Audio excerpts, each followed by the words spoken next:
Sir, ഈ അവസ്ഥയിൽ താങ്കൾക്ക് ജീവിതത്തോടുള്ള ഈ പോസിറ്റീവ് ആറ്റിറ്റ്യൂഡ്, എപ്പോഴുമുള്ള ഈ ചിരിച്ച മുഖം, എൻ്റെ കയ്യിൽ കാശുള്ളത് കൊണ്ടാണ് ഈ ചിരിച്ച മുഖവും പോസിറ്റീവ് ആറ്റിറ്റ്യൂഡും. അതില്ലെങ്കിൽ ഞാനും കരയും, കഷ്ടപ്പെടും. ഈ രോഗമുള്ള ഉടുതുണിക്ക് മറുതുണിയില്ലാതെ ജീവിതത്തെ നേരിടുന്ന ഒരുപാട് പേരുടെ മുന്നിൽ എൻ്റെ ഈ ചിരി ഒന്നുമല്ല. ചിരിക്കാൻ എളുപ്പമാണ്, കരയാതിരിക്കാനല്ലേ പ്രയാസം. സർ, ഇത് കേൾക്കുമ്പോൾ ഞാൻ അറിയാതെ അങ്ങയുടെ ഒരു ഫാനായി മാറുകയാണ്. I am so inspired. മറ്റുള്ളവർക്ക് വേണ്ടി എന്തെങ്കിലുമൊക്കെ ചെയ്യണമെന്ന പോലെ. ശരിക്കും തോന്നുന്നുണ്ടോ? യാ, സത്യം. എന്നെ കല്യാണം കഴിക്കോ? യോ,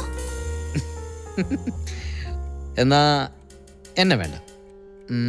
2 കാലില്ലാത്ത ഒരാളെ വേണ്ട, കൈയില്ലാത്ത മറ്റൊരാളെ, അല്ലെങ്കിൽ ഒരു അന്ധനെ. ചെയ്യില്ല.